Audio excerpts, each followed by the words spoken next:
Yang saya hormati Gus Fuad, Kiai Imad, Abuya Mujud, terus Pak Tubagus, Jenderal Ami, kawan-kawan dari YouTuber, para alim, para ulama, para masyayikh, dan seluruh zuriyah Abu Yadim yang betul-betul saya sudah cerita waktu itu ya. Saya itu waktu kecil sama bapak saya itu pernah dibawa ke Banten terus dikasih air. Nah itu saya Soroka Banten. Ini sama-sama. Makanya yang dua sekti kok yang tengah kok sektinya cuma satu.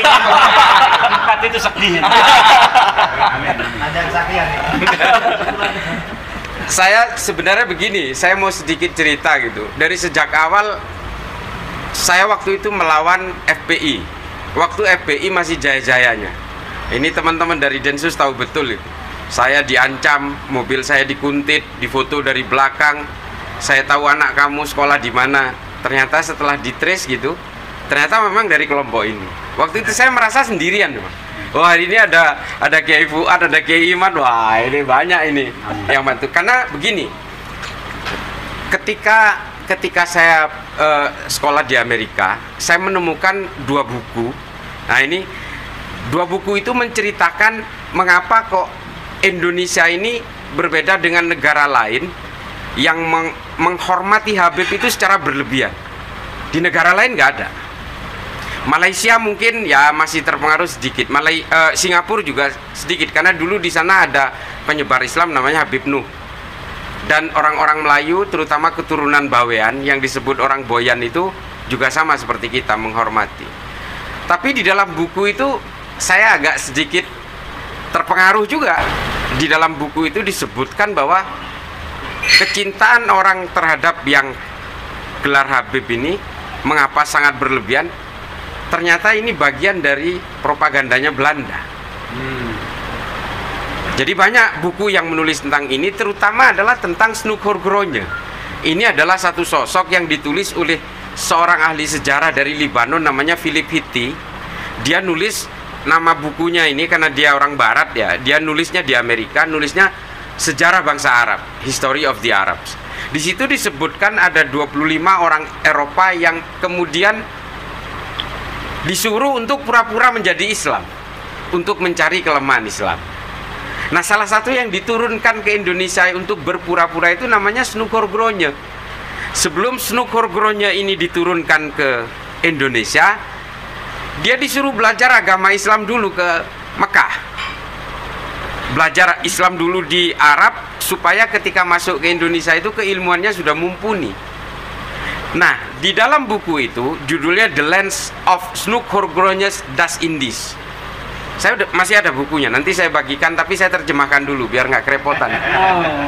Nah, di situ dijelaskan temuan Snugorgronje di Arab itu ternyata itu memang orang Indonesia yang sekolah di Mekah atau di Madinah atau di Jeddah. Ketika itu di Jeddah itu ada salah satu sekolah agama yang sangat masyhur gitu, yang sekarang sudah tidak ada.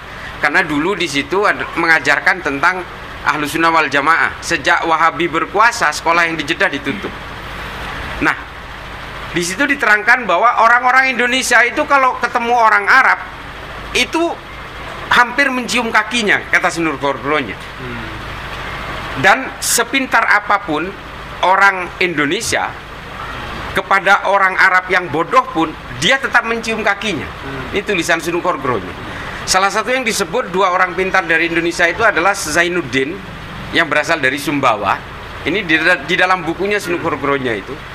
Dan yang satu lagi adalah Abu Bakar Jayadiningrat.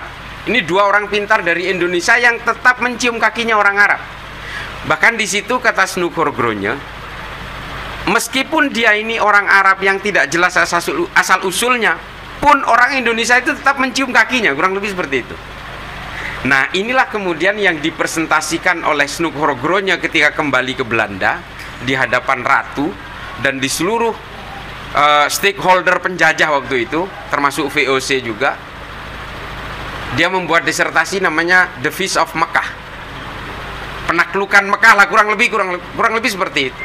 Nah, lalu dia memberi saran kolonial Belanda supaya ada bandul politik penyeimbang untuk meredam kekuatan-kekuatan sisa Pangeran Diponegoro, ini harus mendatangkan orang-orang Arab dari Gujarat dan Hadramut yang kemudian ketika di Indonesia itu harus disulap bahwa mereka ini habaib, dzurriyyahnya Nabi.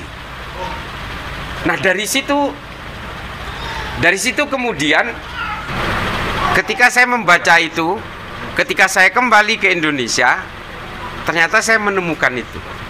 Dan saya tuh agak sedikit kaget ketika tahun 2012 saya menghadiri salah satu haul seorang habib di Empang, di Bogor.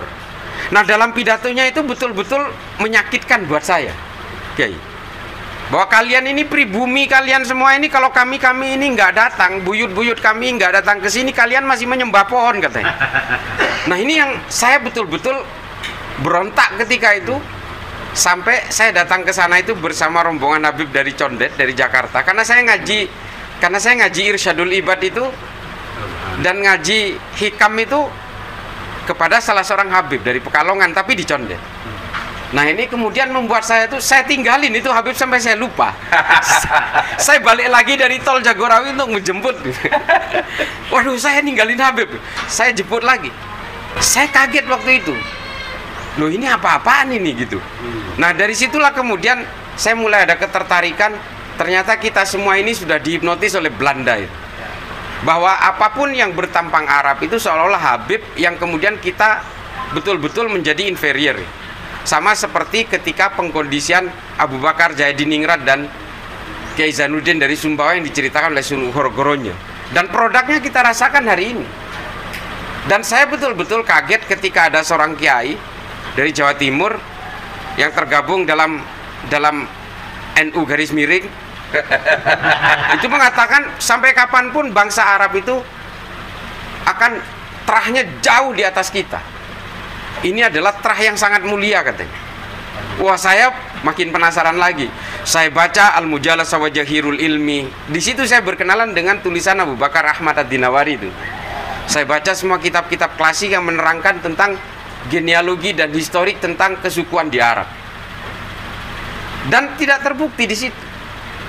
Bahasa dari seorang kiai dari Jawa Timur ini ternyata memang penafsiran sepihak. Dari situ kemudian ketika muncul FPI dengan segala arogansinya, ya jujur saja saya kemudian berusaha ini harus dilawan. Kalau enggak kita itu dijajah oleh kalau enggak kita itu betul-betul akan terus terjajah secara fisik oleh Belanda sudah selesai, tapi terjajah secara pemikiran oleh kelompok-kelompok orang yang masih terpengaruh oleh penjajahan fisiknya Belanda. Belakangan ini saya mengikuti dauhnya Kiai Fuad, dauhnya Kiai Imad. Wah, ini saya akhirnya menemukan satu habitat yang punya pemikiran yang sama gitu. Nah, Kiai Imad sampean meskipun ngundang saya nggak bisa-bisa, tapi teman-teman di Madura mau menghadirkan jenengan loh.